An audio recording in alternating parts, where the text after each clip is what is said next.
¿Qué tal? ¿Cómo están todos? Bienvenidos a una nueva presentación de Casa Ella, escritores y artistas mundiales con su sede en Dublín, ciudad de la literatura declarada por la UNESCO. Y hoy tengo el placer, realmente el placer, de abrir esta segunda parte del simposio sobre educación. Qué importante hablar de este tema, ¿verdad? Sobre todo escritores y artistas de todo el mundo que están haciendo escuchar sus voces por aquellos que no tienen voz. Realmente para nosotros hablar de un tema tan importante no es solo un derecho, sino también una obligación. Bienvenidos a todos nuestros invitados, embajadores que están representando a sus países, que van a hablar hoy sobre educación. Bienvenida a toda la audiencia que siempre nos acompaña y que hemos recibido más de 3.000 mensajitos sobre educación, que estoy solita, mi secretaria está enfermita, le mando un beso curativo para que se reponga prontito. Y no lo he podido leer a todo, pero sepan que, bueno, despacito los vamos a leer. Y hoy al aire espero que muchas de sus preguntas sean contestadas, puesto que vamos a hablar de las leyes y muchas personas preguntaron sobre las leyes de educación, sobre todo las actuales, y también en qué se basaron, ¿no es cierto? En qué congreso se basaron de la historia. Además, nosotros terminamos el simposio anterior diciendo que una persona sin educación es realmente como un pájaro sin alas. Y nosotros lo que queremos y esperamos es que todos puedan tener alas, realmente, que puedan realmente volar con el conocimiento, con la creatividad, con la imaginación, con el espíritu, con las emociones, porque después de todo, en la educación, con educación, es eso lo que se aprende y en la educación es eso lo que se aprende. A expresar las emociones, se aprende también a ayudar a los demás, se aprenden valores, puesto que la ignorancia es el peor enemigo de un pueblo que quiere ser libre. Y así, con esta frase de Jonathan Hennessy, doy comienzo entonces al tema que hoy nos compete. Y recuerden que en el simposio anterior yo hablé sobre la época de transición entre lo que había sido la dictadura militar, luego se pasó a la época de Alfonsín y a la democracia. Y en la época de Alfonsín, yo les había contado un poquito que se trató, ¿no es cierto?, de volver a dar de nuevo una conceptualización diferente a la educación. Y recuerden que la educación no se ve como algo aislado, sino dentro de una sociedad, de unas políticas educativas, de un periodo histórico, de los planes de alfabetización que rigen de una época, también en el mundo, no solo en un país, sino en el mundo en general. Un estudio histórico-pedagógico, diagnóstico. Bueno, habiéndoles contado entonces todo eso, no voy a volver a repetirlo, por supuesto, habiéndoles contado todo eso, se realizó una reconfiguración, digamos así, entre comillas, para implementar el neoconservadurismo sobre una estructura económica social.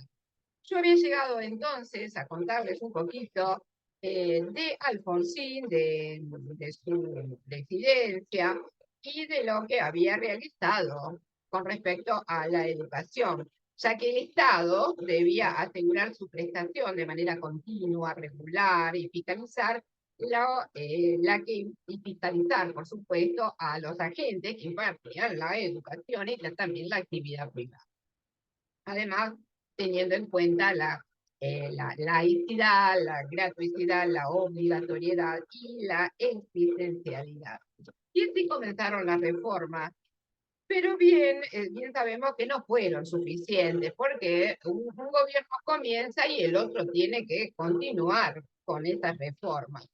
Y fue así como después de Alfonsín se trató de continuar exactamente con las reformas que él había comenzado. Y así se llega a la Ley Federal de Educación, la número 24.195, que después reemplazada. Ahora bien, ¿qué regula la Ley 24.195, Emma? Ahí está, porque en la audiencia me están preguntando que repita otra vez, que lo dije muy rápido. Muy bien. Esa ley regulaba el derecho de enseñar y aprender en todo el territorio nacional. ¿Se acuerdan que en la primera parte del simposio había una gran diferencia, un 75,5, una gran diferencia entre capital y el resto de las provincias? Ahora bien, la ley que yo recién nombré, la 24.195, fue sancionada el 14 de abril del año 1993, durante la primera presidencia de Carlos Menem, para que ustedes se vayan más o menos ubicados. ¿Sí? Bueno, y fue derogada en el año 2006 mediante la Ley de Educación Nacional 26.206, que después va a hablar una compañía. Los antecedentes entonces de esta Ley Federal de Educación fue recuperar las propuestas surgidas en el Congreso Pedagógico convocado en el año 1984, donde se pedía de manera unánime la transformación educativa general y un nuevo sistema educativo acorde con las necesidades del siglo XXI. Se conformaba entonces, se debía conformar la educación inicial, la general básica, la polimodal, la superior, y también, por supuesto, la profesional y académica de grado. Y también se debía regular la educación no formal, obviamente, la privada, jerarquizándose el derecho de la gratuidad y asistencialidad, como hoy les voy a comentar. Ahora bien, se establecían los derechos y deberes de toda la comunidad educativa, ¿sí? Y la calidad de la educación y su evaluación, el gobierno, la administración de todo el sistema educativo, el funcionamiento, y se detallaban todas las disposiciones transitorias y también las complementarias. Se estableció entonces la obligatoriedad, como dije hoy, pero no les dije de qué edad. La obligatoriedad era por 10 años, durante el periodo educacional de 10 años.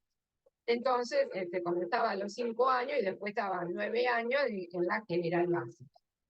Ahora bien, la implementación de dicha ley estuvo antecedida por el Pacto Federal Educativo, que significó la transferencia de la educación primaria y secundaria del Estado a las provincias, consecuentemente. Bueno, pero vieron, en algunas se aplicaron, en otras no, entonces no se ajustó en todo el territorio, vamos a decir la verdad.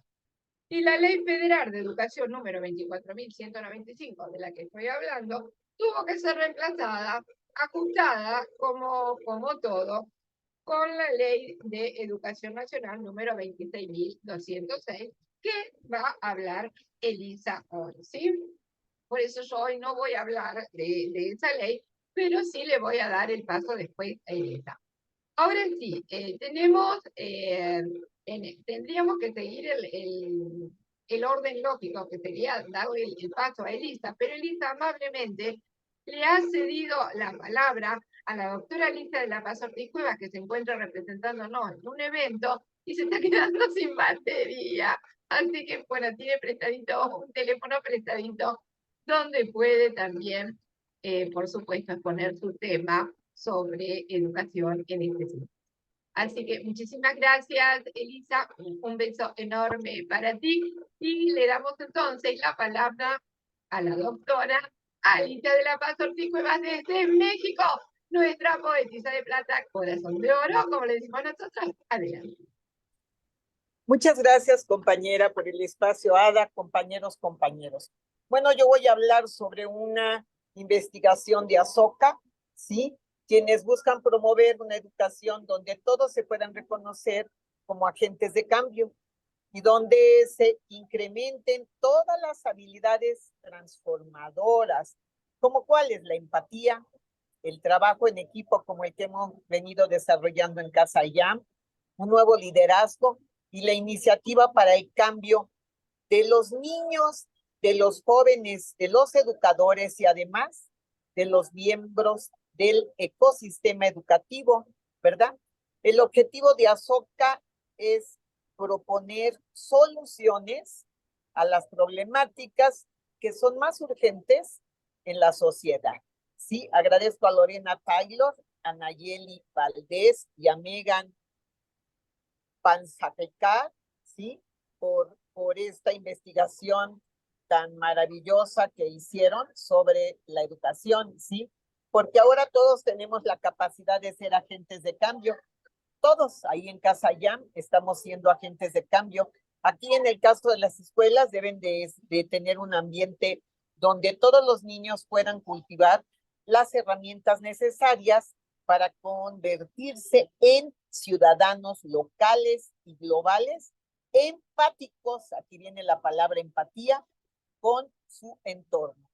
El sistema educativo aquí en mi país está en un proceso de desarrollo, que esto significa cambios muy importantes para toda la sociedad, sin considerar, fíjense bien qué importante, qué origen socioeconómico tienen, qué raza, qué sexo, ¿sí? Las personas deben tener acceso, todos a un nivel educativo para tener una vida gratificante. Vean qué hermoso, ¿no? El sistema puede superar los retos que enfrenta a través de programas tecnológicos, de nuevas iniciativas en políticas públicas en el sector de educación y un mayor acceso para todas y para todos para profesionalizarnos. Este presente estudio que analiza las 3 barreras actuales de la educación en México que impiden ofrecer a los estudiantes una experiencia transformadora, ¿sí? También se presentan diversos beneficios en la educación en México, en la educación que se está transformando, ¿no? Para la sociedad mexicana. Esta asociación que se llama SOCA apoya este cambio de paradigma. Ellos intentan alentar la implementación de la educación transformadora desde el trabajo que realizan los emprendedores sociales. Miren qué importante. Los emprendedores sociales, las organizaciones y las instituciones que demuestran una pasión al servicio social para brindar mejores y mayores oportunidades a la juventud mexicana, a sus padres, a sus profesores, a sus directores. Y esto obviamente incide en el progreso nacional. De esta manera, ellos identifican a 21 organizaciones que personifican el espíritu de innovación en este sector del que hoy tratamos, sector educativo, ¿sí? Entonces, pues se quiere mejorar en sí el nivel de la educación, parte de la conservación y de trabajar activamente para construir cimientos del cambio para mi país, México. A ver, ¿qué significa la educación transformadora? Significa, sí, promover una educación donde todos puedan reconocerse como agentes de cambio, donde se incrementen las habilidades de los emprendedores, de los niños, de los jóvenes, de los educadores, de los escritores, de todo el ecosistema educativo. Vean qué importante, ¿no? Este cambio de paradigma busca construir ecosistemas de aprendizaje que promuevan la inclusión y la equidad al asegurar que todos los estudiantes, ¿sí?, les permitan desarrollar su potencial para que así ejerzan la toma de decisiones en el objetivo de mejorar su bienestar y el de su entorno. Si un estudiante va bien, pues el entorno obviamente va a mejorar, ¿sí? La idea de transformar la educación, pues considero que va más allá de pensar a los estudiantes como personas que se sientan en sus escritorios, con sus libros de texto, abiertos, ¿sí? A escuchar a los profesores. Esto va más allá de los exámenes y de las tareas. Estoy hablando de un planteamiento de la educación de una manera que transforme la vida de todo el que estudia, de sus familias y de la comunidad entera, ¿no? Ese es el impacto de la educación transformadora. Una educación de calidad siempre va a traer consigo alumnos que aprenden habilidades de la vida diaria, que van a trabajar con otros, a interactuar con otros y a transformarse en personas productivas para la sociedad. La identifican 3 beneficios de un buen sistema educativo. ¿Cuáles son? Que disminuya la discriminación en la sociedad. Urge. Que disminuyan actitudes violentas en las escuelas, en los hogares, y que haya más competitividad para entrar a universidades y trabajos, sí, que resulta en mejor sueldo y en un crecimiento económico, ¿sí? A ver, ¿qué beneficios aquí ganamos según estas organizaciones de cooperación y desarrollo económico, ¿no? Pues hay una diferencia de desempeño académico para estudiantes indígenas y estudiantes de estatus socioeconómicos bajos.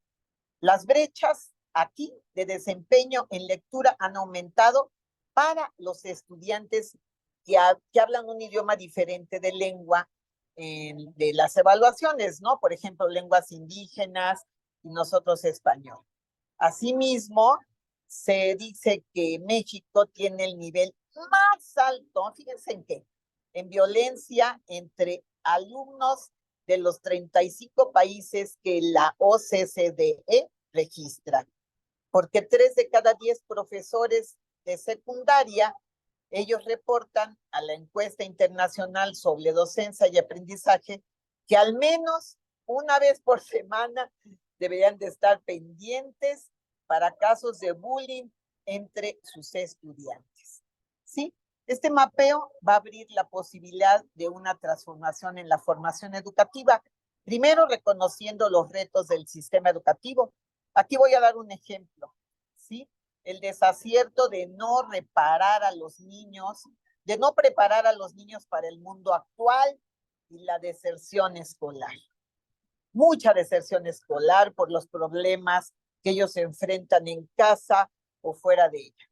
El segundo es identificar los planes de acción y los recursos para aliviar los problemas sistemáticos, porque cuando estos se identifican, también detectamos organizaciones de emprendedores e instituciones de México que están dedicadas a cambiar el paradigma educativo. Sí, estas organizaciones se encargan de promover aprendizaje a través, fíjense qué bonito, del juego, ¿sí? Buscan cambiar el paradigma de la formación de profesores y ofrecen educación para realizar proyectos socioambientales, entre otras cuestiones. Fíjense qué importante, ¿no? El diálogo, ya que la investigación y la evaluación sobre la educación de México son tareas que han quedado pendientes, lo reconozco. Y existe una escasez de transparencia y falta de acceso a datos de gran escala. ¿Por qué? Porque la información que nos dan es insuficiente, ¿sí? Es parte debido a que la baja capacidad de investigación del sistema. Fíjense ustedes, en total se graduaron 1,250 estudiantes. En el doctorado, bueno, ahorita ya son más, ¿no? Ya son más, ¿no? Hace una década, ¿no?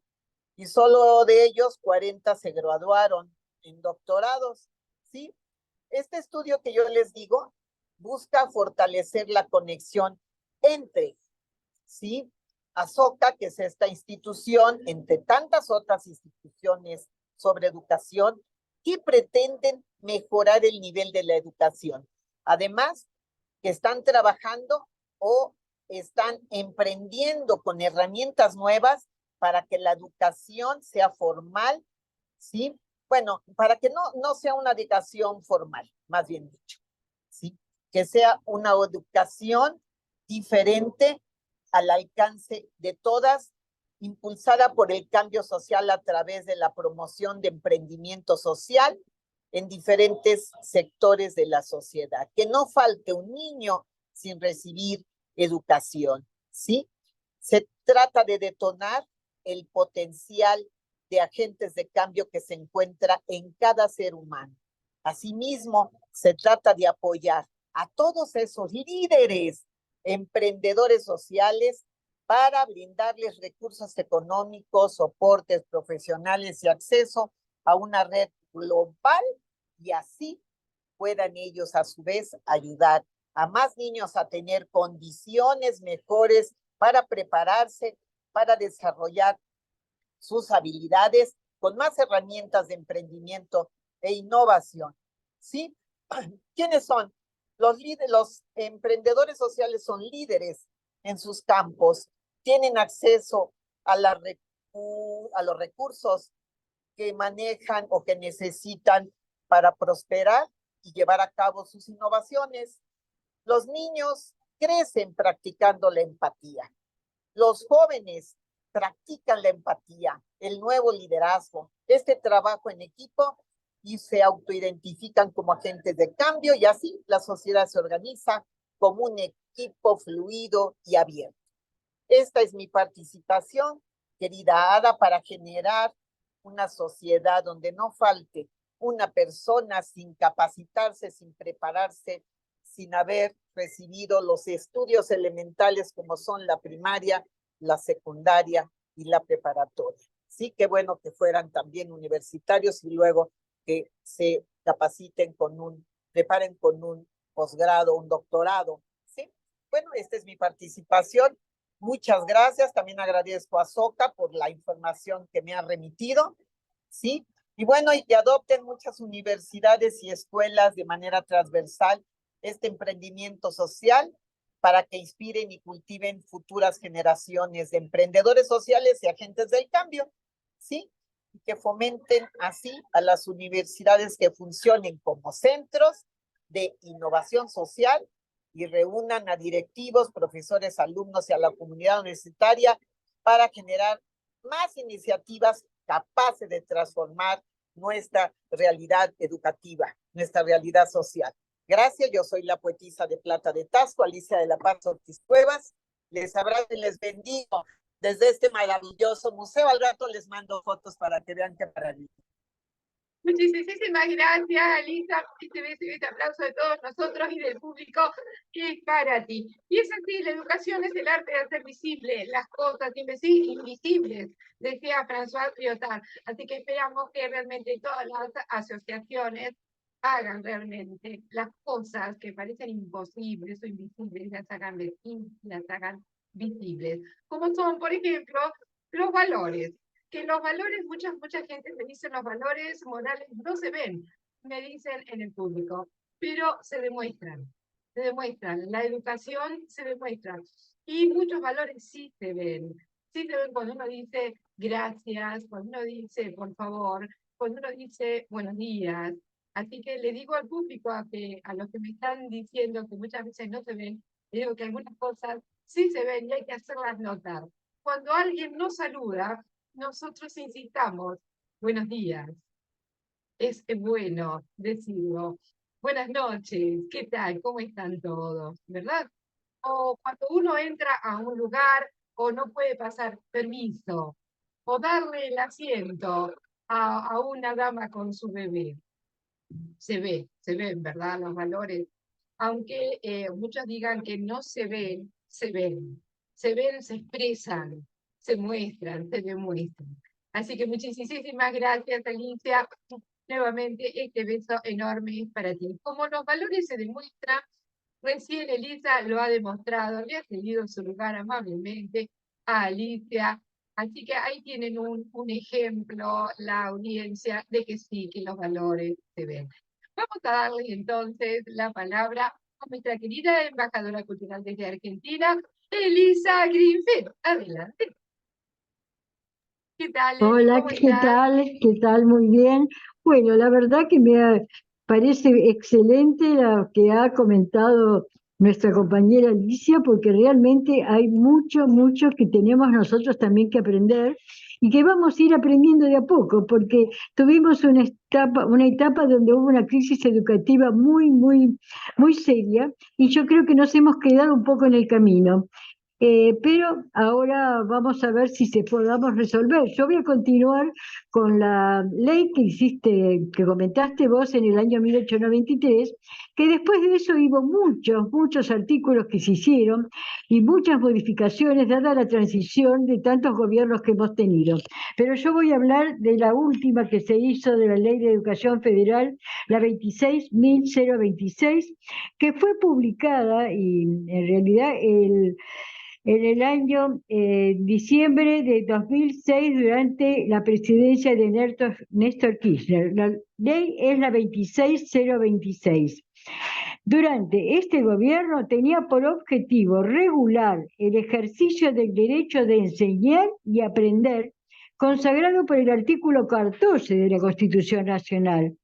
Los tratados incorporados a ella y cambios trajo la ley federal, impactó en la relación escolar, contextos de modificaciones y elementos que la escuela tomaba de su ambiente externo, otros docentes, otros alumnos, otros padres, y cambió completamente el ambiente interno de la educación. En la educación provincial había otro tipo de leyes, pero se garantizaba que hubiera una educación más o menos acorde a lo que se utilizaba en la capital y en la provincia de Buenos Aires. Bueno, esto trataba de promover la participación democrática de docentes, familiares, personal técnico y profesional, dar apoyo a estudiantes y comunidades y las instituciones educativas en todos los niveles y modalidades. Era una obligación estudiar a partir de los 5 años de edad hasta los 17, 18 años, o sea que era obligación terminar el secundario por lo menos y preparar a estos estudiantes en distintas tecnologías actuales que ayudaron y apoyaron para poder después seguir una carrera de investigación o ir a un nivel superior, o un técnico superior o universitario.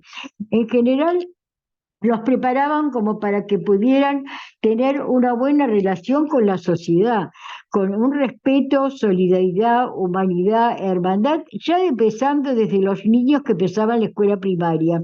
Hablábamos de respeto, por supuesto, de aprender a los niños desde chiquitos a colaborar con las personas mayores, a respetar a sus padres, a sus maestros, a los profesores. Bueno, y todo esto hizo que se publicara una hermosa ley donde tiene 145 artículos. Por supuesto, no voy a leer todos los artículos, pero por lo menos uno de los más interesantes.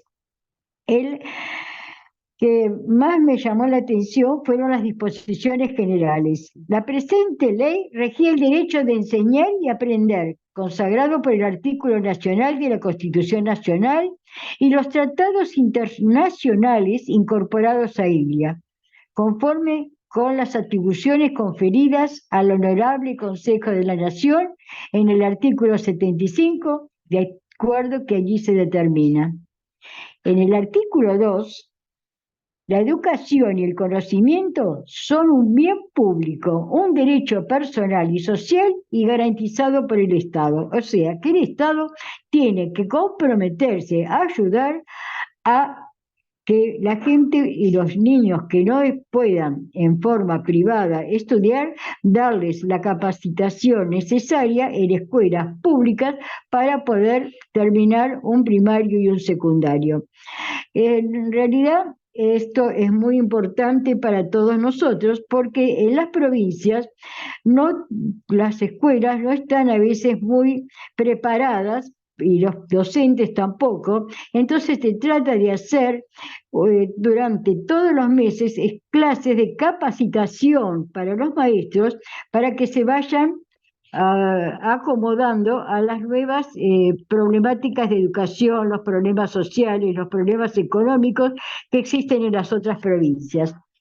Bueno, otro de los artículos que yo voy a leer son los fines y los objetivos de la política educativa nacional.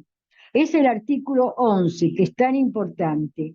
Los fines y objetivos de la política nacional son asegurar una educación de calidad con igualdad de oportunidades y posibilidades sin desequilibrios regionales, ni inequidades y posibilidades con una educación integral que desarrolle todas las dimensiones de la persona, habilite tanto para el desempeño social y laboral como para el acceso a los estudios superiores. Ahora, ¿es importante el sistema educativo nacional? Por supuesto, el Estado Nacional, las provincias y la Ciudad de Buenos Aires son los responsables de la planificación y supervisión y financiación del sistema educativo nacional. Garantizar el acceso a la educación en todos los niveles y modalidades mediante la creación y administración de todos los establecimientos educativos de gestión estatal. El Estado Nacional crea y financia entonces las universidades nacionales. Las universidades nacionales, en realidad en varias provincias, son muy capaces, sobre todo podemos hablar de la de Córdoba, la de Santa Fe, y desde ya la Universidad de Buenos Aires y de La Plata, que son todas de nivel estatal, gratuita. Pueden tener acceso todos los estudiantes que de medianos recursos, pero pueden obtener también becas que los padres no pueden enviarlos y la universidad o el gobierno se preocupa de darles becas a estos estudiantes para que puedan terminar una carrera y poder dedicarse a la investigación, a la biología y a todas las distintas especialidades, cosa que me parece muy importante.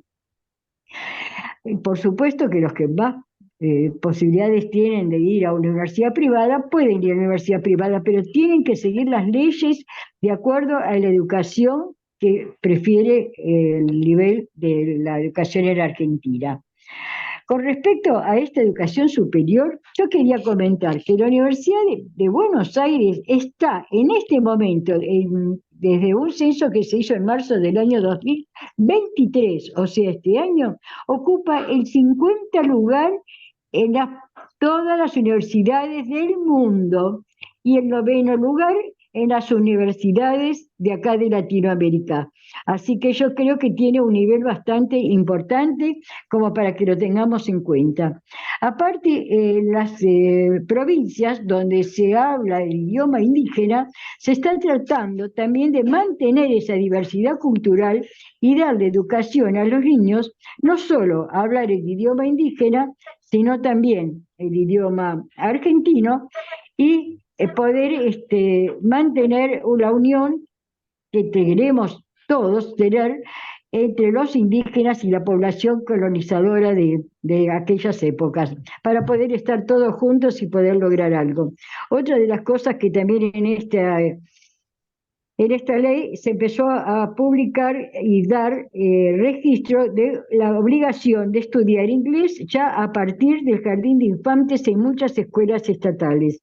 Así que pero obligatorio, a partir del 4º año los chicos aprenden el idioma inglés, aparte del idioma español que es el que se utiliza acá en la Argentina, por supuesto. Bueno, con respecto a las instituciones universitarias, estatales o privadas, en concordancia con la ley que vos le dijiste, Ada, 24.521, existen instituciones de jurisdicción nacional, pero también está regulada por esa ley de educación superior del año 24.521. Quiere decir que esa ley universitaria no ha sido modificada para las universidades. Con respecto a las distintas carreras que se pueden seguir a nivel superior, está la educación técnico-profesional, la educación artística, donde tenemos acá a Sergio Roda, que es un exponente de la educación artística, la educación especial, la educación permanente de jóvenes y adultos, una educación rural, educación en contextos de privación de libertad, educación domiciliaria y hospitalaria, educación de gestión privada. Es importante también una buena formación de los docentes, ayudarlos para que ellos puedan seguir perfeccionándose, no quedarse con los conocimientos desde el momento que se han recibido. Hacer una buena formación docente y eso va a ayudar también a capacitar mejor a sus alumnos. Bueno, creo que con esto vamos a terminar un poco la parte importante. Oh, qué bien, Rocío está sin internet, pasa al lugar de Rocío. Bueno, muy bien. Esperemos que nos pueda escuchar y en algún momento, porque es importante también recibir lo que ella ha comentado en el simposio anterior y poder continuar con ella también lo que piensa de su país. Bueno, seguiremos asegurando el derecho a la educación en el ámbito territorial y tratar de cumplir con esta ley. Esperemos que no surjan más cambios y podamos hacerla al pie de la letra para que podamos tener un país donde la educación pueda lograr un buen estado para todos. Muchas gracias y que tengamos todos una buena tarde. A seguir con el simposio, que me encanta. Felicidades a todos. Muchas gracias. Excelente, Eli, completísimo, realmente, y has completado la parte de la que yo venía hablando en el simposio anterior también y un poquito hoy, con esta nueva ley. Y se lograron los contenidos básicos comunes a todo el territorio, y luego con las especialidades de cada región. Y el idioma inglés, sí, a partir desde el jardín de infantes para la escuela pública también, ya no solamente para las escuelas privadas. Realmente un logro excepcional y les cuento también a la audiencia que el puesto Argentina tiene el puesto 81, perdón, del puesto 81 al puesto 19 en el ranking mundial. Así que la verdad que venimos bien, ¿no es cierto? Como venía diciendo Eli, venimos bien. Muchísimas gracias, Eli. Un beso Gracias. enorme para ti. Excelente. Y ahora, como nos comunicaba Elisa, Rocío está sin internet, así que pasa al lugar de Rocío. Si más tarde puede conectarse y vuelve la internet, ella se va a conectar más tarde, pero mientras tanto va a ceder su lugar a Sergio Javier Roda, nuestro embajador cultural en la Argentina. Adelante. Bueno, muchas gracias. Mi internet también estuvo bastante inestable, por eso Bastante tuve que inestable, salir sí. y volver a ingresar. Pero muchas gracias, Ada, excelente exposición, la de mis compañeras, Alicia y Erika. Y bueno, seguramente la exposición de Rocío la vamos a escuchar en videos. Los invito a la audiencia a estar atenta para visitar el canal de YouTube, porque ahí seguramente las compañeras que no han podido estar hoy presentes físicamente estarán con sus videos expuestos. Yo les tenía preparados hoy, pero Elisa abrió ahí una puertita que después les voy a comentar al final sobre la educación artística, que es otro tema bastante para debatir aparte. Pero les tengo preparado la parte educativa en época de los gobiernos de Juan Domingo Perón. En la época entre 1945, son dos mandatos, un tercero luego que quedó interrumpido con su fallecimiento en 1974. Pero voy a comenzar a narrar. Más que nada, disculpen que estoy preparando aquí el material para tenerlo en la computadora preparado y ver la pantalla al mismo tiempo del Zoom. Les voy a hablar sobre los hogares escuela primero, y estos hogares escuelas, ¿de qué se trataban, no? Las damas de la Sociedad de Beneficencia crearon las escuelas hogares, y las casas cunas, como también se conocían también, pero sobre todo las escuelas hogares, que eran edificios con pasillos muy fríos, ventanas opacas, había una rigidez muy extrema en cuanto al trato de los niños hasta ese momento internados, no podían ver afuera ni ser vistos desde afuera. vestidos con los mismos uniformes grises, las cabezas rapadas, llamadas no por su nombre, sino por un número cosido a su ropa. Esto estoy hablando previo a la época del gobierno de Perón, cómo era la educación hasta ese momento en este tipo de instituciones. Las niñas trabajaban largas horas confeccionando ajuares para los bebés o para las damas de alto estatus social. Bueno, no voy a ahondar demasiado en cómo era esa vida. Sí, voy a mencionar que en un momento Evita hace, Evita, cuando digo Evita me refiero a Eva Duarte de Perón, la primera dama en ese momento, de esposa de Juan Domingo Perón. Y ella fue la que trajo muchos cambios, tanto a la mujer como para los niños. El sufragio femenino lo consigue ella, y esto que les menciono, por eso les hice un panorama de cómo era el contexto, de ser vistos con un número, de la cabeza rapada, de ser ya como un régimen militar, más que nada, o más todavía, un niño de 10 años, Eva Perón consigue que los niños sean vistos como niños realmente, y que la educación sea más importante que el trato. Sí, que quedó la costumbre de tenerlos en esta institución como resguardo para las familias que no podían mantenerlos o que no podían tenerlos en sus casas, pero los niños salían de esa institución y se iban a sus casas y volvían. Tenían una educación muy instruida. Los niños fueron admitidos desde los 4 hasta los 10 años, niños con problemas físicos, que fueron algunos derivados también a instituciones apropiadas. Se hizo un presupuesto exclusivamente para no solamente a los niños en la educación, sino también combinar esta educación con salud, ¿no? Cómo estaba la alimentación, cómo estaba la salud, cómo estaba porque todo vinculaba a una buena educación. La educación no solamente era instruir, sino también preocuparse por la parte social, cómo estaban alimentados, cómo estaban vestidos. En un momento, bueno, Eva Duarte, cuando ya al final de sus días estaba enferma, ella se escapa de los médicos y va a buscar, porque ella iba a esos lugares y los recorría cada día, a cada hora, día y noche, y sin previo aviso. Si veía algo mal, enseguida lo notificaba. No quería que los niños tuvieran maltrato. Y una de las últimas veces se dio cuenta que no estaban cumpliendo con lo que ella había solicitado.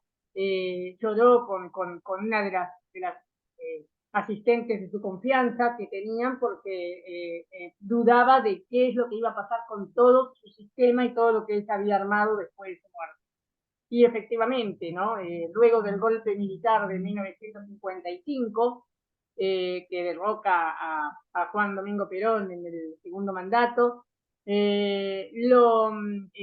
bueno, este sistema educativo queda interrumpido y queda totalmente eliminado, como pasa siempre con la oposición en muchos gobiernos que aún hoy se ve que la oposición siempre trata de pisar o destruir lo bueno que puede llegar a haber para una sociedad.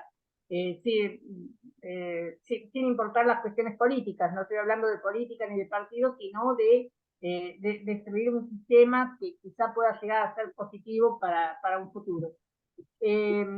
Otro tema que está muy relacionado con la educación son las editoriales.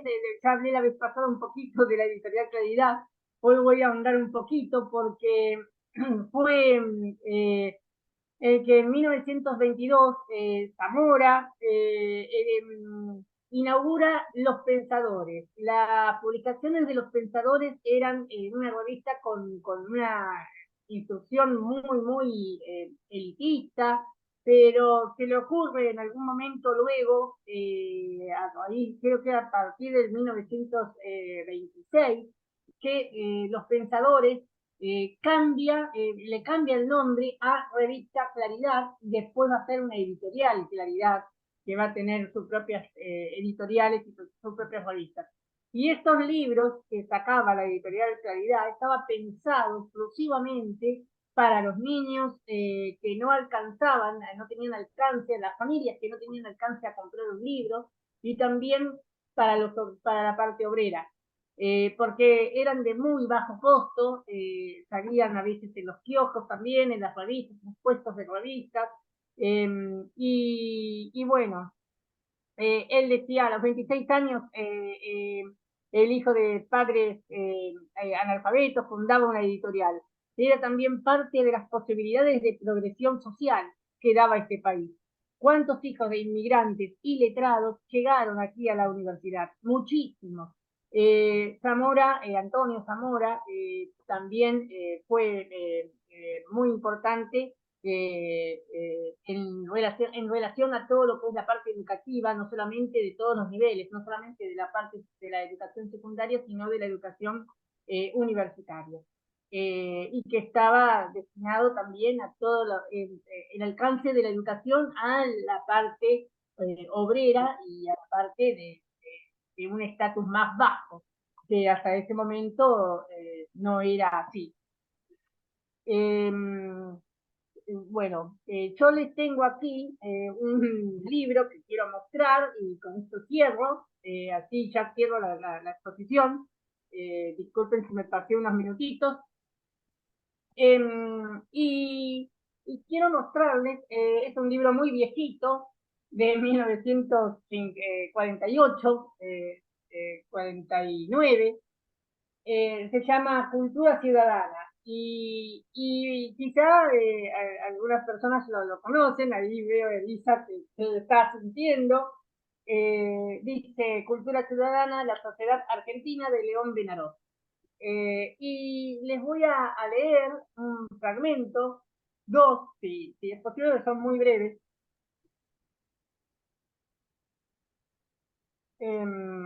Bueno, con respecto a la educación, la cultura popular, habla de muchas instrucciones, es más un libro que habla de la instrucción más cívica también, pero también sobre la educación. Y vean este fragmento muy breve que dice: bases del bienestar social. Buscamos asegurar para nuestro pueblo un régimen social justo y humano, donde la cooperación reemplace a la lucha, donde no haya réprobos ni elegidos, donde cada hombre que trabaja reciba un beneficio proporcional a la riqueza que promueve, donde todos tengan un porvenir asegurado, donde la sociedad no se entienda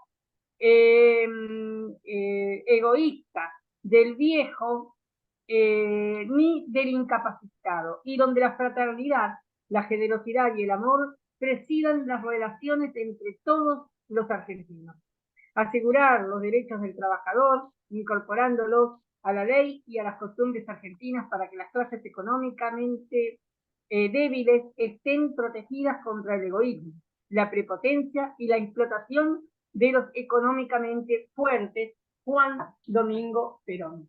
Es un texto que escribe él mismo, es un capítulo aparte que está donde están algunos textos de él, y al final, precisamente, y al principio también, es un libro que tiene un prólogo de Eva Duarte y Perón. Y ella también, muy breve, menos de una página, y es un libro con páginas chiquitas, como pueden ver, dice así: un gran sentimiento. Y dice: he tenido que remontarme hacia atrás en el curso de mi vida para hallar la primera razón de todo lo que ahora me está ocurriendo. Tal vez haya dicho mal diciendo la primera razón, porque la verdad es que siempre he actuado en mi vida más bien impulsada y guiada por mis sentimientos. Hoy mismo, en este torrente de cosas que debo realizar, me dejo conducir muchas veces, casi siempre, más por lo que siento que por otros motivos. En mí, la razón tiene que explicar a menudo lo que siento, y por eso, para explicar mi vida de hoy, es decir, lo que ahora hago de acuerdo con lo que mi alma siente, tuve que ir a buscar en mis primeros años los primeros sentimientos que hacen razonable o por menos explicable todo lo que es para mí súper crítico, un incomprensible sacrificio, que para mí ni es sacrificio ni es incomprensible. He hallado en mi corazón un sentimiento fundamental que domina desde allí en forma total mi espíritu y mi vida. Ese sentimiento es mi indignación frente a la injusticia. Desde que yo me acuerdo, cada injusticia me hace doler el alma, como si me clavase algo en ella. De cada edad guardo el recuerdo de alguna injusticia que me sublevó, desgarrándome íntimamente. Recuerdo muy bien que estuve muchos días triste cuando me enteré que en el mundo había pobres y había ricos. Y lo extraño es que no me doliese tanto la existencia de los pobres como el saber que al mismo tiempo había ricos. Es un texto que está extraído de La razón de mi vida, y está publicado en este pequeño libro que se titula Cultura Ciudadana. Era también un libro con el que, un libro de lecturas también en las escuelas en esa época. Bueno, la verdad, mucho para decir sobre las leyes de educación, porque el pasado también esconde o oculta quizá respuestas para salir de este embrollo en el que a veces vivimos en el presente, ¿verdad? Y analizar el pasado no es volver al pasado o como a veces dicen muchas personas, sino que desde el pasado se puede volver a reconstruir muchas cosas positivas. Antes de cerrar, quiero destacar también lo que dijo Elisa sobre el que yo sé bastante sobre educación artística, no es tan así. Sí, conozco algunas cosas de la historia que puedo llegar a decir en otro momento o en videos, sobre cómo era la vida artística o cómo era visto el artista, más sobre todo el artista visual, pero en las diferentes disciplinas pasaba lo mismo. Pero fíjense cómo en una época de la Argentina, muchas personas, si no estaban instruidos en Europa y si no estaban instruidos en Francia sobre todo, no tenían instrucción educativa. Entonces hay un modelo muy canónico que en otro momento les voy a comentar o les voy a hablar de ese modelo canónico que había, o ese paradigma de pensar que había que salir del país para instruirse. Hoy, en pleno siglo XXI, tenemos grandes científicos, grandes médicos acá en Argentina, y tenemos también grandes educadores de los cuales tenemos que sentirnos orgullosos. Creo que también pasa en otros países. La cuestión a veces es que ciertas problemáticas sociales, políticas, económicas, hacen que queden invisibilizadas esas figuras, pero en cada país latinoamericano hay figuras importantísimas, tanto en la educación, en la medicina, que dejan aportes muy importantes. Muchas gracias. Bien, Y Sergio. Este aplauso enorme para ti, muy, muy completo realmente. Este aplauso nuestro y de la audiencia, muy, muy, muy completo. La verdad que hay mucho por decir sobre educación, como dice Sergio. Así que bueno, continuemos entonces hablando más de educación desde Argentina también con nuestra embajadora cultural Esther Matelicani. Adelante. Hola, buenas tardes. ¿Se me escucha? Bueno, vamos a comenzar hablando, como ya dijimos, del Congreso en el año 1882, Congreso Pedagógico. Bueno, el Congreso Pedagógico comenzó como Congreso Internacional en Buenos Aires en los meses de abril y mayo, como ya dijimos en el año 82, en el marco de la Exposición Continental de la Industria. Concurrieron más de 250 delegados, participaron importantes políticos, intelectuales e intelectuales de la época. Fue convocado por el ministro de Educación Manuel Dídimo Pizarro y por Domingo Faustino Sarmiento, quienes discreparon sobre su composición y metas. En ese momento, Eduardo Wilde, joven integrante de la generación liberal, integraba el ministerio. El Congreso debatió acerca de las ideas y principios que debían regir en la educación pública. Sus resoluciones suelen considerarse un antecedente de la legislación escolar, de la ley 1420 y el hito que le dio legitimidad. Los delegados convocados, reunidos, discutieron sobre el estado de la educación, los medios para impulsar su progreso, el influjo de los poderes públicos de su desarrollo y el estudio de la legislación educativa. Existieron esas tres áreas de duro debate: la intención de secularizar la educación, el papel adjudicado a la sociedad civil, el Estado Nacional, las provincias en la dirección del sistema educativo y las orientaciones pedagógicas. Se votó por la aclamación a una propuesta para eliminar de la agenda el tema más álgido, la enseñanza de la religión en las escuelas. Los debates acerca de la secularización de la educación eran ineludibles y serán más adelante el núcleo más fuerte de enfrentamiento entre liberales y católicos. Las conclusiones del Congreso Pedagógico señalaron la importancia de la enseñanza gratuita en las escuelas comunes, la necesidad de establecer contenidos mínimos para las instrucciones de los niños entre 6 y 14 años. Promulgaron también por la enseñanza conjunta de varones y mujeres y por la administración propia de los recursos económicos de la escuela. Ahora bien, yo encontré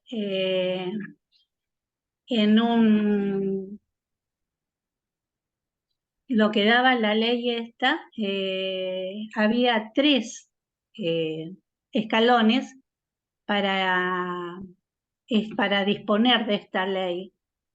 Y en un libro de la educación común estaba constante, se había promulgado se había escrito parte de esa ley y se decía que el Consejo Nacional de Educación había aparecido en un pequeño volumen, las actas del Consejo de Educación desde su instalación hasta la fecha, que era 1879, que se escribió acá. Como vemos, pasó mucho tiempo y después, en el año 1879 funcionaban 72 escuelas, concurrían 3.937 alumnos. En el año 1880 ya habían bajado las escuelas a 62 y 4.131 niños. En el 1879 llegó a 65 escuelas. Eran costeadas por el gobierno y había 4.356 alumnos. En esos años ha habido un aumento de educandos. Reciben educación en el Colegio Nacional y escuelas particulares. Bueno, hay mucho más, como decía Sergio, para investigar. En este libro también se dan a cada provincia un decreto y le dan cómo son los reglamentos para ir a los congresos, a los delegados, a las maestras. Le dan un monto para que gasten y un lugar para residencia. está muy, muy completo, así que como tenemos mucho más para investigar, ¿no? Se sabe que en este congreso se tomaban ideas de Uruguay, Francia, y querían saber cómo era la educación en otros países para llegar a implementar en nuestro país eh, una educación de buen nivel. Así que era todo esto. Hasta el año 1879 fue más o menos que estuve leyendo y averiguando sobre la educación y el Congreso de 1880. Así que bueno, eso es más o menos lo que rescaté de todo esto. Excelente, Esther. Realmente estamos dando un paneo extraordinario. La verdad que muy, muy, muy lindo. Muchísimas gracias. Este aplauso enorme de todos nosotros y de la audiencia es para ti. Muy, muy bien. Yo quería Fíjense, comentarte sí, algo. sí, cómo no. Cerca de acá hay un hogar escuela que contaba Sergio, y yo trabajé en él, hacíamos la comida para los chicos. En esa oportunidad eran pocos ya los chicos que estaban eran 400, 500 chicos que estaban en la escuela, y cuando comenzó había más o menos como 2.000, 3.000 chicos que iban a la institución, y algunos pasaban la semana de lunes a viernes y se iban a su casa. eh, Tenían un transporte en el colegio que los llevaba y los traía, y además tenían zapatería, tenían consultorio de odontología para la revisación de los chicos, tenían los doctores del hogar del Hospital Eva Perón, que venían a hacerle la revisación diaria. Y también, como dice Sergio, constaban de su uniforme. No sé eso de que recibían el trato privilegiado o no privilegiado, no sé, pero ellos eran, en ese entonces tenían una cocina donde se le cocinaban día y noche, que se le daba la leche a la mañana y a la tarde. Pero claro, llegó un momento que llegó esto de la caída del gobierno, y empezaron a transformarse esta escuela, empezaron a desarmarla, a llevar cosas, y ahora van cerca de 300 chicos. Yo hace 5 años ya que no trabajo, pero sigue la misma modalidad. Lo que sí que no tienen equipo van con un guardapolvo blanco, y es común la enseñanza como en otro colegio, ¿no? Todavía siguen quedándose de lunes a viernes los chicos que dependen de los organismos eh, que tienen problemas en las casas. Entonces esos chicos van a la escuela, y hay chicos también de ahí de la misma ciudad y de los alrededores que están concurriendo. Pero ellos van, salen a la 1 de la tarde o a las 2:30, o entran a la 1 y salen a las 5, como una escuela normal, una escuela común. Así que bueno, quería aportar ese datito para que más o menos sepan lo que estamos viviendo en la actualidad con respecto al hogar escuela que tenemos acá en Granadero Baigorria, ¿no? Así que está. Completo. Muchísimas gracias, Esther. Este No, por aplauso favor. enorme de todos Gracias. nosotros es para ti. Gracias. Un beso enorme. Muchísimas gracias. Realmente muy, muy completo. Fíjense cómo vamos dando un paneo de la educación en Argentina, y realmente es muy interesante ver el punto de vista de todos los países, porque entonces esto también les sirve a muchos gobernantes para hacer ajustes en la educación. Muy bien, muchísimas gracias nuevamente y seguimos viajando porque ahora nos vamos a Colombia. Desde Colombia ya les presento a nuestra querida embajadora cultural, Nancy Hola. Morota. Adelante. Hola, ¿qué tal? Bueno, muy buena tarde, buena noche para muchos. Espero se encuentren súper bien. Bueno, desde la semana pasada estábamos hablando con respecto a la educación, pero también mirándolo desde la etnoeducación. Soy licenciada en etnoeducación, doy la cátedra de etnoeducación en diferentes colegios. ¿Y por qué hablo desde la etnoeducación? Es mirando también esa parte poblacional, rural, esa parte de los afrodescendientes, de los negros, de los raizales, de los indígenas, desde otras expectativas. Entonces, la etnoeducación es una estrategia enfocada en el ser, que fortalece el autorreconocimiento, la otredad, los valores ancestrales, pero también la importancia del respeto. ¿Para qué sirve la etnoeducación? Para reivindicar procesos formativos y sociales que sean concertados, pertinentes y de calidad. Afortunadamente, acá en Medellín, Colombia, se sacó una cartilla del Plan Municipal Afrodescendiente 2020-2029. Entonces, en este plan hay una línea súper valiosa, súper importante, y esta línea es especialmente la línea de la ciudad, cultura y etnoeducación. Esta línea es una línea estratégica que aborda los temas del derecho a la ciudad, el acceso diferencial a la vivienda digna, al desarrollo y a la dinamización cultural. Entonces, en esta dinamización cultural entra las artes, entra la educación y el desarrollo de la etnoeducación.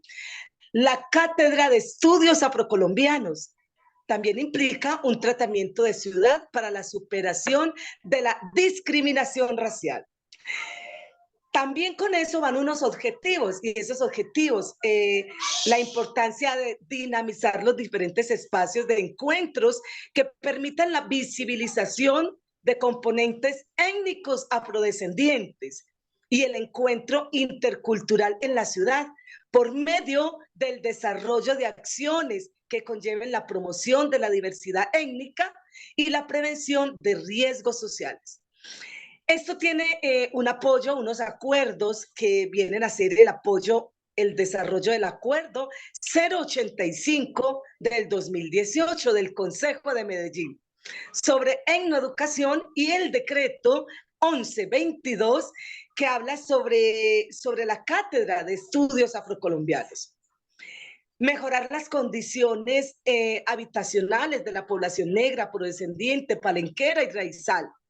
Dar continuidad a algunos estímulos que se han establecido y crear otros que apoyen la capacidad de la población, mejorando su calidad y condiciones de vida. Y la visibilización al aporte histórico, el aporte histórico y lo cotidiano de la población afrodescendiente, a la construcción de ciudad y de país. También es promover y apoyar la educación superior a jóvenes de la población afrodescendiente, negra, palenquera, raizal, que habitan en la ciudad de Medellín. Ellos son de extracto 1, extracto 2 y extracto 3. Cuando yo digo extractos, pues mientras más alto el extracto, quiere decir que la persona tiene mejor calidad de vida, o sea, mejor capacidad monetaria. Cuando hablo de estrato 1, 2 y 3, son personas con menos adquisición pues, económica. También sería establecer estrategias comunicativas para la promoción de la cultura afrodescendiente, ofrecer a la población afrodescendiente espacios de libre esparcimiento y recreación, formalizar encuentros para la divulgación cultural y el fortalecimiento del tejido social. Ahí sí me centro, porque cuando avanzamos y aprovechamos la construcción de tejido social, es porque realmente le estamos dando a la ciudadanía la importancia del ser, la importancia del deber hacer, que no solamente es que me hagan, que me digan, no, sino también yo, ¿qué estoy aportando como ciudadana? ¿Yo qué estoy haciendo para que mi país cada día sea mejor? No solamente es el gobierno como tal, sino desde el corazón, desde el centro, que es la familia, que estamos haciendo por los demás. También es promover el autorreconocimiento de la población afrodescendiente y la atención frente a casos de racismo. Y termino con desarrollar y fortalecer capacidades de las mujeres afrodescendientes en pro de la equidad de género y de su participación sociopolítica. Cierro con mi frase y es: la educación no envejece, el aprendizaje es continuo. Un abrazo para todos, un abrazo de luz, bendiciones infinitas. Gracias, mi bellada. Excelente, Nancy, este aplauso de todos nosotros y del público es para ti. Muy, muy completo la educación en Colombia. Muchísimas gracias. Y seguimos viajando, porque ahora, luego desde Colombia, nos vamos a España. Ya así nos está esperando nuestra embajadora cultural, Pilar Belgués Pizarro. Adelante. Hola, buenas tardes, buenas noches desde España. Es un placer estar aquí con todos ustedes, ¿no? Y la verdad es que voy a hablarles de la actual ley de educación y su enfoque social. Se llama LOMLOE y está basada en los ODS.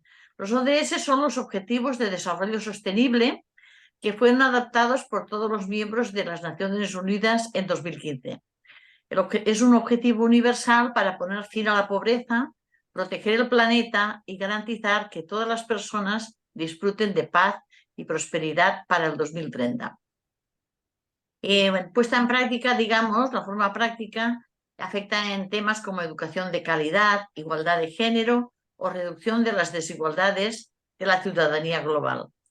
Se pretende hacer que nuestro alumnado sea competente en todo lo necesario para la vida laboral y social que les espera fuera, ¿no? Entonces, las competencias como la comunicación lingüística o plurilingüe, la competencia matemática, competencia ciencia y tecnología, la digital, la personal, social, aprender a aprender, la competencia ciudadana, emprendedora, que eso es muy importante, la capacidad de crear empresas, o la competencia cultural. Entonces, estos principios de la educación, como he dicho, son según lo establecido en la Convención de los Derechos del Niño de las Naciones Unidas y se basan en la inclusión educativa y la aplicación de los principios del diseño universal del aprendizaje, lo que se llama el DUA. Entonces es necesario que todo el alumnado tenga múltiples modos de implicación y de compromiso. ¿Qué quiere decir eso? Que hemos de motivar a nuestros alumnos buscando situaciones de aprendizaje de la vida real y proyectos de trabajo en los que se impliquen para conseguir un fin en la comunidad. Por ejemplo, el proyecto final podría ser ir a contar los cuentos que han escrito en la asociación de vecinos del barrio. Eso hace un fin comunitario y motiva a los niños a trabajar. Pero hay que escribirlos. Trabajarían en equipos cooperativos e interactivos, es decir, diferentes niveles en un mismo grupo y se ayudan unos a otros, de manera que los que tienen más nivel ayudan a los demás para que al final todos lleguen a finalizar la actividad. Habrá un coordinador del grupo a nivel rotatorio y los mismos alumnos. Hay un alumno que se encarga de repartir el trabajo y buscan información a través del ordenador de clase o la tablet. Siempre suele haber una tablet por grupo, este tipo de agrupamientos, y siguiendo las instrucciones siempre de los compañeros. ¿Qué hace el profesor o profesora? Ya no es el profesor o profesora que da clase frente a la pizarra y los alumnos escuchan, no. El profesor es un ayudante, el que controla que todos los miembros del equipo se impliquen, pero son los mismos miembros del equipo los que investigan y participan en la actividad, primero la actividad cooperativa y después la hacen a nivel individual, para que todo el mundo sepa hacer la actividad. También es necesario proporcionar al alumno múltiples formas de representación, es decir, que cada alumno puede expresar lo que sabe de forma diferente. Les ofreceremos varias páginas web donde pueden buscar información y también vídeos, textos escritos, material de la vida real, pueden ser textos de periódicos, pueden ser panfletos del súper, pueden ser objetos que hayamos traído a clase, para que todo el alumno pueda desarrollar la actividad partiendo de su capacidad y de su forma de aprender. También es necesario proporcionar al alumno múltiples modos de acción y de expresión. Ellos se pueden expresar de diferentes maneras, con dibujos, con cómics, a nivel hablando, redacciones, grabaciones de vídeo, cada uno según su capacidad. Y estas actividades son todas con el fin de crear un producto final que después de investigación y de producción, muchas se autocorrigen, incluso el profesor es el que después se hace la corrección general todos juntos, siempre con la supervisión del profesor. Digamos que el profesor es el supervisor que aunque sí que está organizando toda la clase, pero son los mismos alumnos los que lo hacen. Entonces, el producto final sería crear el libro de cuentos y leerlos en el local de la asociación de vecinos. Es algo que todos los niños se sienten muy importantes, todo el alumnado, sus familiares, sus amigos, el público, y por lo tanto el proyecto acabaría yendo con una excursión. Solo por el hecho de que el proyecto acabe con una excursión es algo que motiva de gran manera al alumnado. Este modo de trabajar es la actual ley de España. ¿Qué pasa? Que es una ley perfecta, ¿no? Pero a nivel teórico es muy bonito, pero muy difícil de llevar a la práctica porque hay muchos matices a tener en cuenta. Entonces, con la llegada de la LOMLOE, este enfoque competencial que nos pide, ¿no?, transformar la manera de enseñar, dar un paso en las metodologías activas que permitan fomentar el espíritu crítico, la autonomía, la cooperación, la motivación, entre otras, es maravilloso.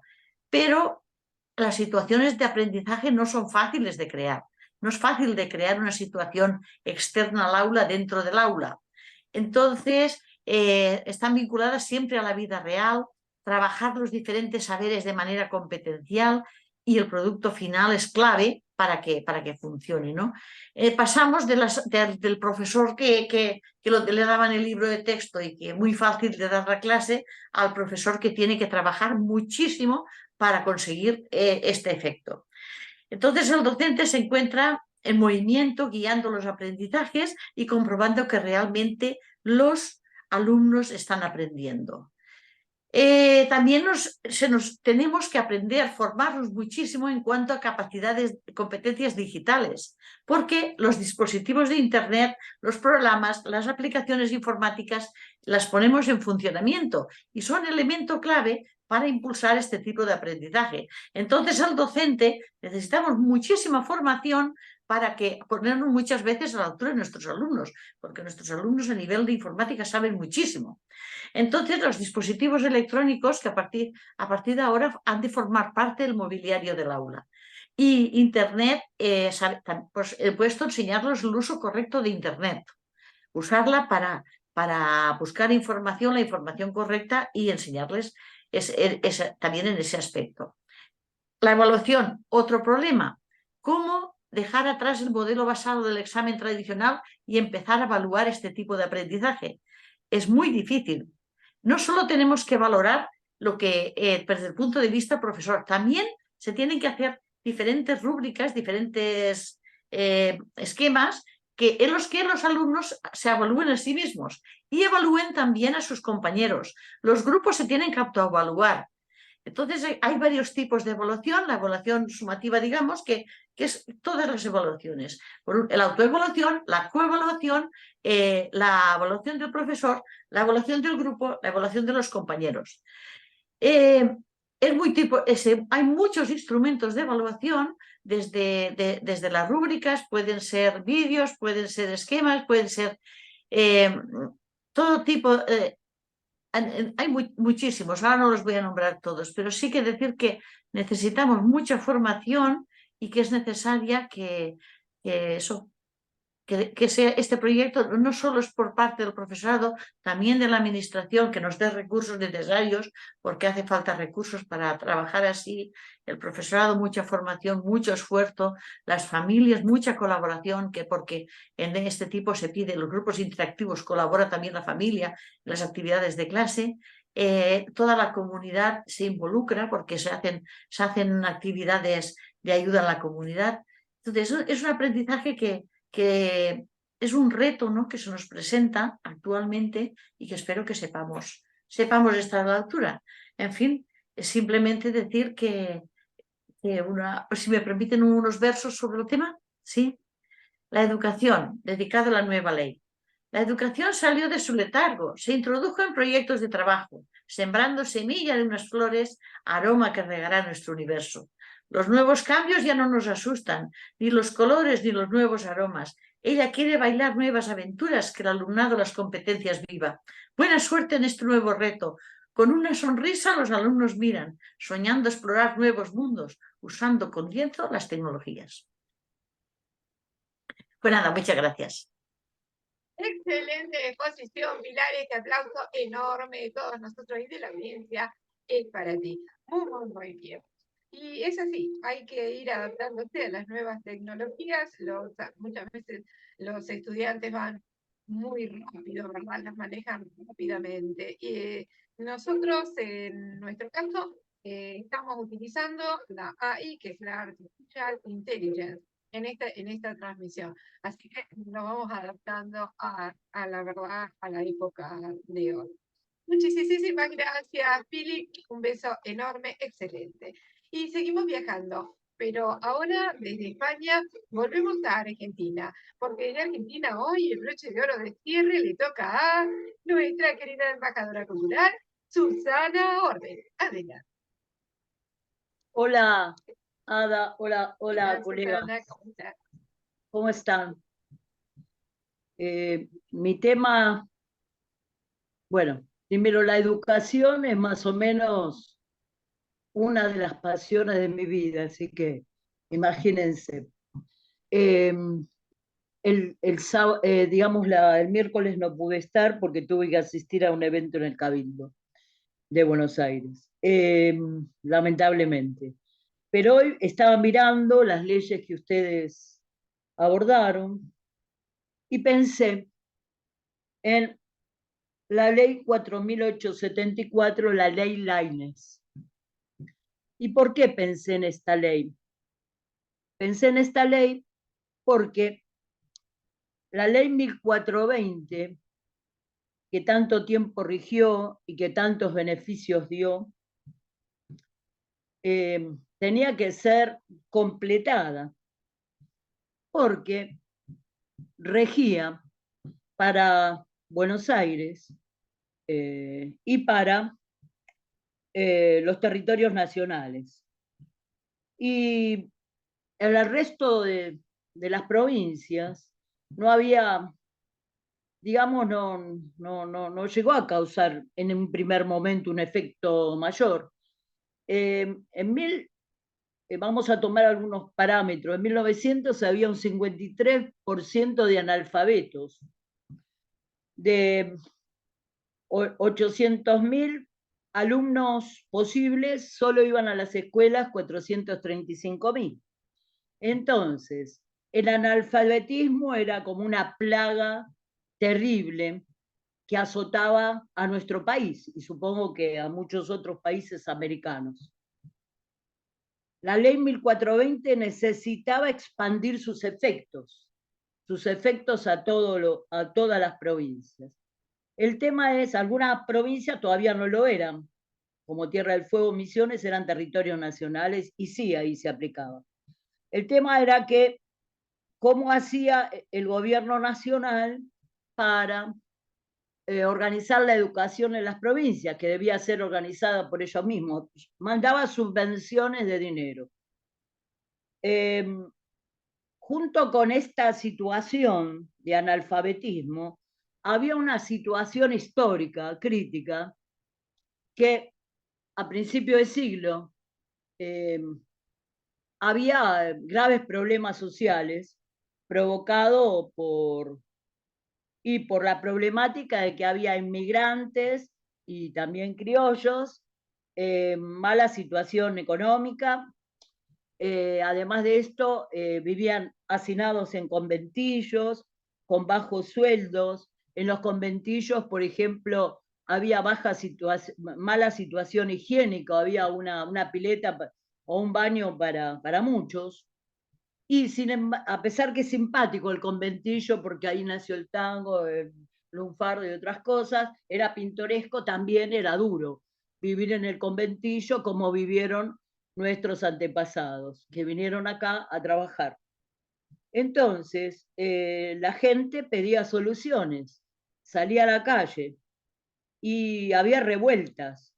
Y además, las elecciones eran con voto cantado, entonces siempre ganaba el Partido Autonomista Nacional, que era el de los poderosos. Entonces la gente, entre los inmigrantes vino gente a trabajar y también vinieron ideas socialistas y anarquistas, y estas ideas socialistas y anarquistas provocaron deseos de cambio. Entonces había revueltas, y varias organizadas inclusive por la flamante Unión Cívica Radical, que se estaba organizando bajo el mando de don Hipólito Yrigoyen, que fue el primer presidente radical, y que pedía bajo la corrupción, que el voto fuera puro, que no fuera cantado. Claro, imagínense que decían el voto y que iban a votar por el partido Piripí, y resulta que, bueno, ahí nomás lo echaban. Entonces, todas estas situaciones hacían que algunos personajes del gobierno no reaccionaran reprimiendo, y mandaban soldados, policías, y bueno, y había enfrentamientos, violencia, esa que a nosotros no nos gusta. Entonces, dentro del mismo Partido Autonomista Nacional, aparecen algunas figuras que después van a integrar el Partido Modernista, que si bien se habían desprendido de este Partido Autonomista Nacional, que era el de los poderosos, el conservador, resulta ser que empiezan a pensar que tanto radicales como socialistas, como el resto, digamos, de la población, tenían derecho a participar en el gobierno.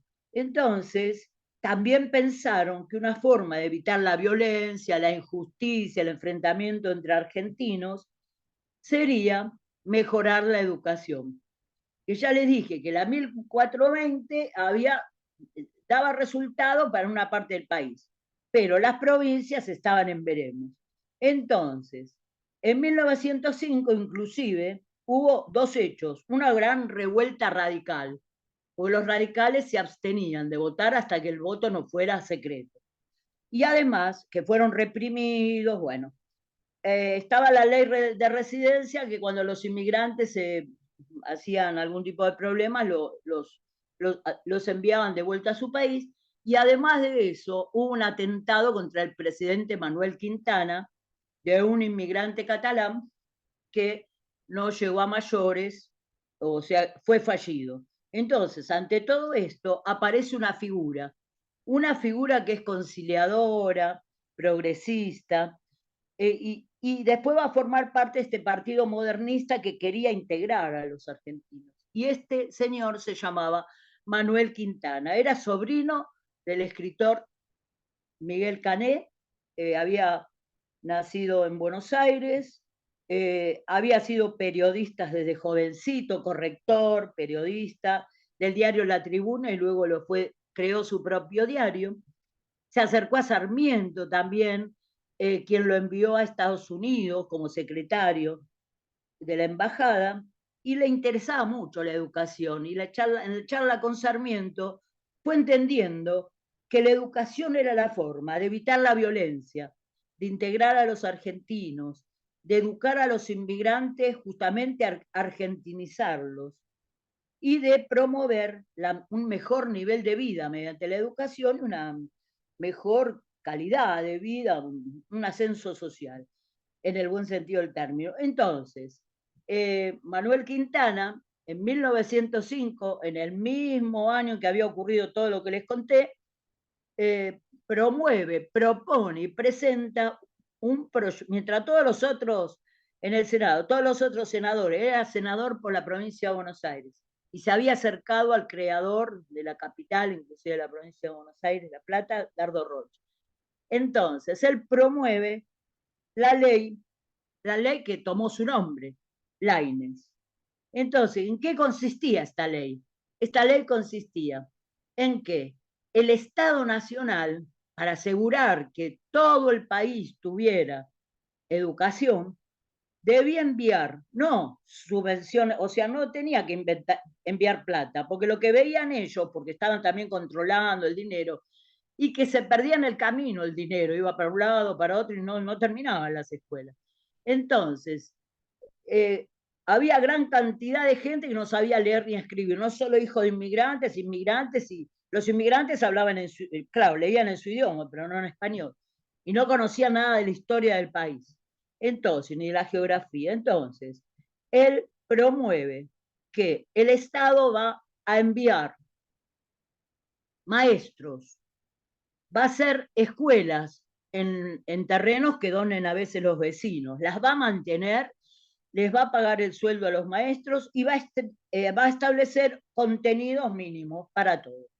Y se va a pasar la graduación, los grados y los años de 4 que eran antes a 6 años. Entonces, el Estado va a garantizar que todas las provincias tengan posibilidad de que sus alumnos tengan derecho a la educación. Solo en el año entre 1905 y 1906 se crearon 438 escuelas. Entre 1905 y 1930, la cantidad de alumnos pasó de 28.000 a 385.000 alumnos. Todo esto produjo una disminución en la década de 1930 de casi del porcentaje de analfabetos del 50% menos. O sea que provocó esta ley de Manuel Quintana, que confiaba como Sarmiento en la educación, un gran beneficio en el sentido que los alumnos iban a aprender, o aprendían, a leer, a escribir, matemáticas, historia y geografía. Con lo cual, los hijos de los inmigrantes, que en general se educaban en las escuelas de las colectividades, italiano, español, lo que sea, empiezan a comprender la historia, la geografía de su país y a leer y escribir. Y ya que estamos hablando de promoción, leer y escribir es un factor de cambio, porque te pueden hacer leer y escribir lo que ellos quieren, lo que los corren, pero vos podés leer muchas cosas más. Así que es un factor de libertad, de progreso y de creación. Hubo discusiones, porque las provincias discutían con el Estado Nacional y decían que no les gustaba que el Estado centralizara, porque los contenidos lo daba el Estado, y esto iba contra el federalismo, y es verdad de alguna manera. Pero bueno, de otra manera podemos decir que está bien que supieran leer y escribir. Y de hecho hay resultados visibles, o sea, resultados notables, se dan en las estadísticas, empezó a mejorar la alfabetización en una forma notable, el tema era que todos los alumnos de las provincias que podían pagarse el viaje se venían a Buenos Aires. En vez de eso, podían tener la posibilidad de estudiar, por lo menos la escuela primaria, en su provincia. Las escuelas eran mixtas, elementales, por supuesto, gratuitas, rurales y laicas. O sea que la educación religiosa se daba voluntariamente fuera del horario. Por otra parte, yo voy a dar un testimonio de que yo conocí a una maestra de una escuela Laínez, que fue mi tía Manuela Orden. Yo no sabía que era una escuela Laínez, pero en las conversaciones que teníamos cuando yo era estudiante, adolescente, y ella era maestra jubilada, y viendo a los alumnos que la venían a visitar, me fue contando que ella fue una de las primeras maestras de una escuela Laínez en la provincia de Santiago del Estero, en la localidad de Real Sayana, era la escuela 53, y en el partido de Avellaneda. Y Santiago del Estero fue una de las provincias más beneficiadas, porque se tenía en cuenta cuando las personas, qué cantidad qué porcentaje de analfabetismo había. Y observando las noticias vi que hace poco se creó una escuela ahí en Real Sayana que se llama Manuel Quintana. Por otra parte, mi tía me contaba que muchos de los niños eran pertenecientes a los pueblos originarios. Entonces ella aprendió algo de lengua quechua y tradujo la canción Aurora y el himno nacional al quechua con ayuda de un natural de allí, para que los niñitos pudieran por primera vez entonar las canciones patrias y luego ir aprendiendo de a poco el castellano. Así que, bueno, me elegí esta ley porque si bien está contenida dentro de todas las luchas que tenemos siempre los argentinos, la educación de a poco, y a pesar de todas las cosas que se pueda criticar o no, la educación siempre es positiva. La educación siempre nos hace pensar. Después de educar a la gente, hubo cambios sociales. Ascendieron clases medias y otras. No eran siempre los mismos que gobernaban, se van turnando. Entonces, la educación nos permite crear. Y fue mi tía Manuela que me dijo, vos vas a ser maestra y vas a ser directora. Y con respecto a todo lo que dijeron, digo yo, con mi experiencia de 30 años de docente, maestra, directora, jefe de departamento, les cuento que las leyes son muy importantes como una meta. Y a veces debemos decir que los docentes tenemos que buscar que las leyes o las reglamentaciones no nos obstaculicen, porque a veces tenemos que, con nuestro voluntarismo, crear proyectos, como, y no me voy a decir yo, como por ejemplo mi escuela, que fue la primera escuela en el récord Guinness, van a estar, que realizó una transmisión de internet muy precaria, esperando media hora y por teléfono, con el Museo del Prado en España. Fue la primera y los niños pudieron ver las imágenes. Que la escuela fue la primera que aplicó la escuela 24 del Distrito Escolar 16 de Villa Porredón, una escuela chiquitita que aplicó la enseñanza de informática a las materias, a lengua, matemáticas, que hicieron libros digitales, que hicieron pedidos a las autoridades, de pedidos sobre educación, que se realizó un libro digital y se realizó un periódico digital y un periódico en papel, hecho por los alumnos. Fue la que registró las discusiones, los debates de reflexión entre las asambleas de grado de todos los grados. Fue la que registró los juegos florales, donde los alumnos se expresaban en poesía en un patio todo lleno de delantales blancos, y otros se expresaban creativamente en forma de artistas plásticos. O sea que hicieron una muestra de poema ilustrado, la que registró nuestros viajes de estudio a muchas partes del país, la que registró la feria de microemprendimientos, con los alumnos creando comida y hasta sobreviviendo en la crisis del 2001, enseñándole a sus padres a hacer los mismos dulces que hacían en la escuela.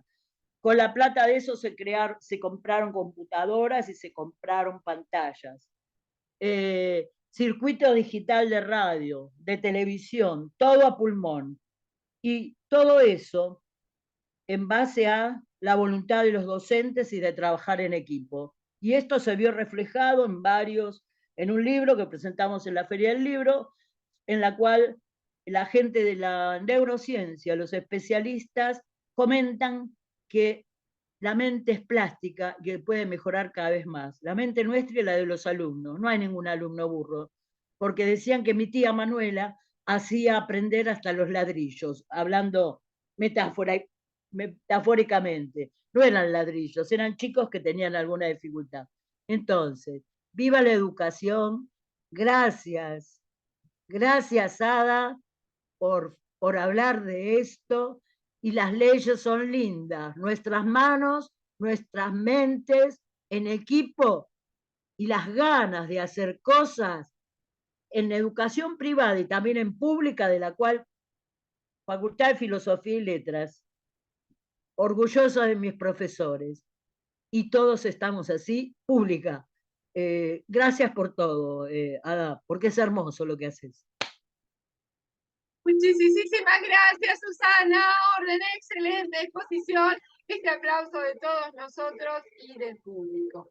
Y fíjense, como decía Susana, con educación se adquieren hábitos, métodos, la integración, creencias, mejor calidad de vida, como decía Susana, valores, principios éticos, nos capacita sobre la vida en sociedad, decía Pilar, nos ayuda a tener creatividad e imaginación. Es un proceso elemental, escuchen bien, elemental en la correcta estructuración de la psique y una pieza clave de maduración cognitiva y emocional. Imagínense la importancia que tiene entonces en nuestra vida la educación. Por eso estamos aquí hoy presentes y estuvimos también en la apertura del simposio hablando sobre educación. Este programa tendría que ser visto por todo el mundo, ¿verdad? Todo el mundo tendría que estar hablando de educación, porque es algo que nos compete a todos. Y en este simposio, 6 países han participado, ¿sí? Yo represento a 3 países, pero solamente en este simposio representé a uno solo, junto a mis coterráneos, ¿sí? Representé a uno solo, porque no he podido hablar de la educación en Italia e en Irlanda, que lo haré, Dios mediante, en el próximo simposio que se haga sobre educación. Porque queríamos realmente formar un documento entre todos. Con estos 6 países, lo que queremos hacer al final del simposio es que cada uno de los participantes escriba un decálogo de lo que necesita mejorar la educación hoy. ¿Sí? Y vamos a hacer todos juntos un documento de los 6 países y lo vamos a compartir, ese documento, con todas las asociaciones culturales, con las escuelas, porque nosotros como escritores, como artistas, como profesionales, como docentes, tenemos la obligación de hablar sobre este tema y queremos que nuestros colegas comiencen a hablar de esto a través de la poesía, a través del arte, a través de sus canciones, a través de todo, a través de la arquitectura, las esculturas, lo que realicen. Hay que hablar de educación, porque ya no estamos en la época de eso no se habla, porque si de eso no se habla, entonces caemos en la ignorancia. Y así entonces, haciendo hincapié, invitando a todos los colectivos que comiencen a escribir sobre educación, a hablar sobre educación, a llenar las redes sobre educación, realmente. Los invitamos desde Casa de escritores y artistas mundiales, a que se unan a los simposios de educación, porque con educación progresamos, porque con educación hay futuro. Y por eso nosotros hoy estamos aquí. Queremos la integración. Y cuando se logra la integración, se logra la paz. Porque donde hay educación, hay paz, hay valor, hay integración, hay creatividad, hay progreso. Fíjense entonces, ¿qué es lo que hay que apuntalar en los países? La educación. Así. Nosotros, los docentes, siempre les damos, a menudo, les damos para estudiar las respuestas, ¿verdad? Son correctas. Pero esta vez, en lugar de las respuestas, les vamos a dar un problema. Un problema para resolver. Y el problema para resolver para la audiencia es cómo mejorarían ustedes, padres que están del otro lado, familiares, amigos que están del otro lado, ¿cómo mejorarían ustedes la educación de sus hijos, de sus nietos, de sus amiguitos? ¿Qué harían? ¿Qué les parecería a ustedes que sería mejor para sus hijos? Escríbanos, mándenme un email. Despacito los vamos a leer a todos. Y nosotros nos reunimos ya el miércoles, en Dios mediante, a mi mail, me dice Anita, adamemistagaglia@gmail.com. Y el miércoles hacemos el cierre, vamos a cada uno a leer el decálogo con lo que nosotros consideramos que la educación en estos 6 países, ¿sí? En estos 6 países presentes, Argentina, Colombia, España, Guatemala, México y Venezuela. ¿Qué es lo que podemos hacer nosotros, escritores, artistas, profesionales, docentes?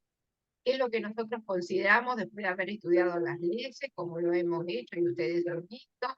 La historia, ¿qué es lo que consideramos nosotros para mejorar la educación desde nuestro nivel?